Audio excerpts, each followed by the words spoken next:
lahir di Elias sekitar tahun 490 sebelum Masehi.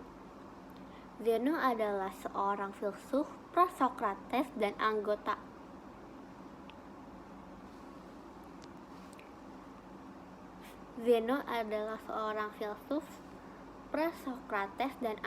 aliran Eleatik yang didirikan oleh Parmenides.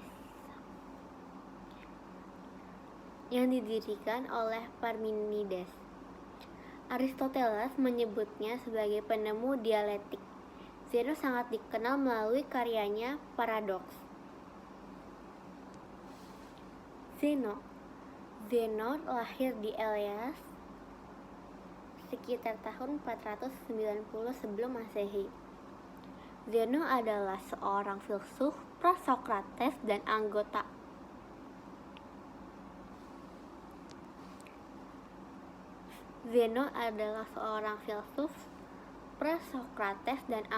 aliran Eleatik yang didirikan oleh Parmenides.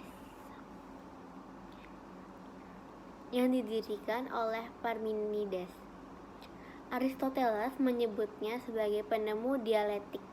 Zeno sangat dikenal melalui karyanya Paradoks. Sedikit yang diketahui mengenai kehidupan Zeno. Menurut cerita Plato, buku Hobbes yang terkenal ditulis ketika masa mudanya. Ia mengarang beberapa buku, namun semuanya sudah hilang. Dalam buku tersebut, ia membela ajaran Parmenides dan sepertinya menentang kaum Pitagorean. Sebelum Zeno mengemukakan paradoksnya, doktrin Pitagoras menjadi pusat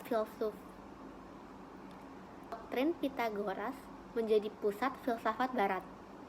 Menurut Pitagoras, seluruh alam raya diatur oleh perbandingan dan bentuk, dan planet-planet bergerak di dalam ruangan berbentuk bola.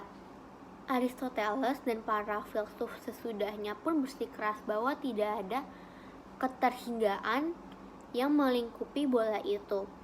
Namun, dengan mengadopsi pemikirannya ini, Barat tidak memberi ruang sama sekali bagi tak terhinggaan. Namun, paradoks Zeno akhirnya berhasil mematahkannya. Zeno memiliki sebuah paradoks teka-teki yang tidak dapat dipecahkan oleh orang Yunani. Berikut adalah teka-tekinya. Achilles, sang pahlawan perang Troya yang terkenal sangat gesit, tak akan pernah bisa menyusul kura-kura lamban yang melakukan start lebih dahulu. Tetapi, argumen yang dibuat oleh Zeno membuktikan bahwa Achilles tidak akan pernah bisa menyusul kura-kura. Para filsuf kala itu tidak ada yang bisa menyangkal paradoks Zeno ini, kendati mereka mengetahui bahwa kesimpulan yang dibuat salah. Namun mereka tidak bisa menemukan kesalahan dalam pembuktian matematis yang mereka buat. Deduksi logika, mereka tak mampu menghadapi argumen Zeno. Tampaknya setiap langkah sudah benar, namun bagaimana mungkin kesimpulan bisa salah? Orang-orang Yunani dipusingkan oleh permasalahan tersebut, tapi mereka akhirnya menemukan sumber permasalahannya, yakni tak keterhinggaan. Ketakterhinggaan inilah inti dari paradoks Zeno.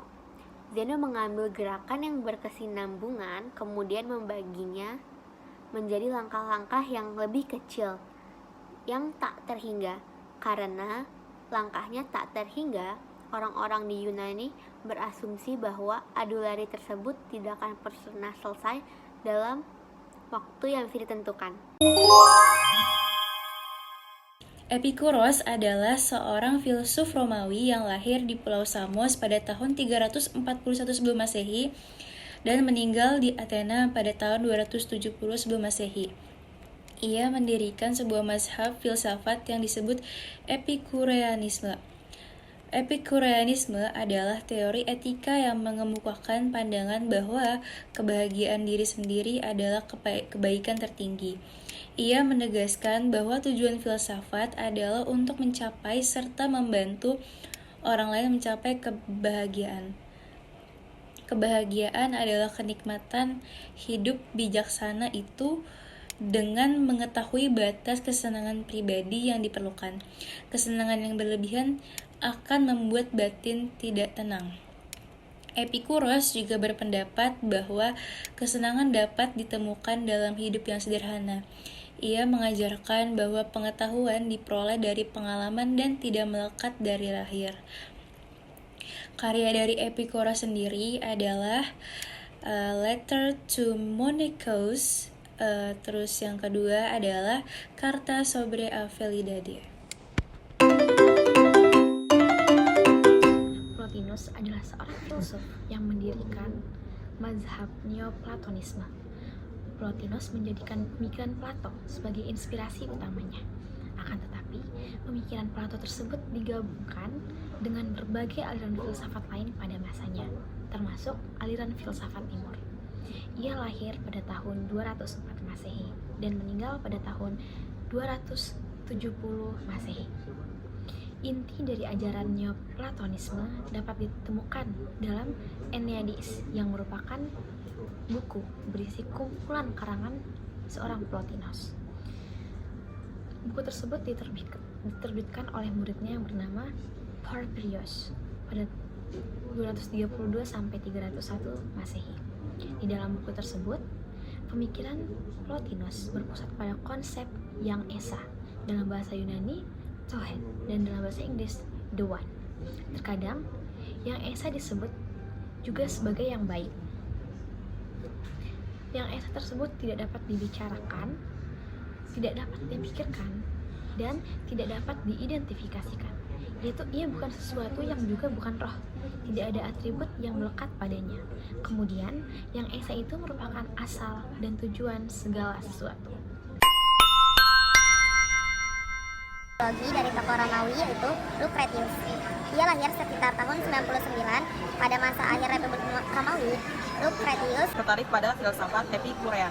Seperti pendukung Epikurean lainnya, Lucretius percaya bahwa jika para dewa menciptakan dunia, hal-hal alami di dunia seperti siang dan malam, cuaca, gerhana, lahiran terjadi secara alami dan tidak diatur oleh para dewa. Kehidupan setelah mati adalah pertanyaan penting bagi Lucretius karena pada masanya banyak orang di Asia Barat dan Mediterania mulai mempercayai kehidupan setelah mati dengan surga dan neraka. Tidak hanya Epikurean, tapi juga para penganut Buddha, Zoroaster, Kristen, dan filsuf Platonis, dan orang-orang Gnostik juga banyak memikirkan kehidupan setelah mati pada masa ini. Pada masa kini ini terbukti benar, namun Lucretius tidak memiliki mikroskop elektron, jadi tidak dapat mengetahui kebenaran mengenai atom. Dia hanya mengetahui secara teori. Ini memungkinkan para filsuf barat yang tidak dapat berbahasa Yunani dapat mengerti prinsip pemikiran Epikurean. Lucretius kemungkinan meninggal sekitar tahun 54 sebelum Masehi ketika Julius Caesar memulai karirnya. Cicero merupakan tokoh besar mazhab filsafat Stoa yang populer pada abad ke-4 sebelum Masehi sampai abad 2 Masehi dan merupakan salah seorang tokoh pada periode akhir yang lebih terkenal dengan sebutan Stoa Romawi. Selain itu, ia dan pemikirannya juga dianggap dekat dengan aliran Platonisme dan Epikureanisme. Pemikirannya banyak dirujuk dalam pemikiran hukum dan tata negara serta pemikiran filsafat lainnya. Salah satunya adalah David Hume pada abad ke-18. Karya dan pemikiran Cicero juga dikagumi oleh beberapa bapak gereja Latin yang berpengaruh seperti Santo Agustinus dari Hippo, yang mengatakan bahwa karyanya Hortensius adalah salah satu pendorong beralihnya ia kepada kekristenan, dan St. Hieronymus yang mengalami kegelisahan karena mendapat penglihatan bahwa ia dituduh sebagai pengikut Cicero dan bukannya Kristus. Pada saat penghakiman khusus, Cicero menyebut dirinya seorang filsuf dari Akademi Platonis. Namun hal tersebut diragukan oleh banyak pihak terkait karya-karyanya yang kontradiktif yang tidak murni. Dalam hal etika, Cicero cenderung memakai prinsip dogmatis Stoa yang sangat dipengaruhi Socrates. Dalam beragama, Cicero dapat dikatakan nyaris agnostik, walaupun ia memiliki pengalaman religius mendalam, yaitu ketika ia berkunjung ke Eloise pada saat kematian saudarinya Tullia pada tahun 45 sebelum Masehi sebagai penulis yang memosisikan diri sebagai seorang ateis, kecuali dalam karyanya berjudul Sonnium Scipionis, Mimpi-mimpi Scipio, berisi luapan perasaan religius, tepatnya terdapat pada bagian akhir De Republica. Sebagai seorang filsuf, Cicero mulai serius menulis karya-karya filsafatnya pada tahun 54 sebelum Masehi. Karya awalnya berjudul De Republica dan diikuti De Legibus pada tahun 52 sebelum Masehi. Tulisan tersebut berisi tafsiran tentang sejarah Romawi yang diteropong dengan sudut pandang teori politik Yunani. Dalam kondisi politik yang carut-marut dan yang membuat setiap orang menderita, yaitu ketika perang sipil terjadi, perang yang juga merenggut saudari tercintanya, Cicero mencurahkan seluruh energinya demi menghibur diri atas duka dengan aktivitas menulis secara radikal.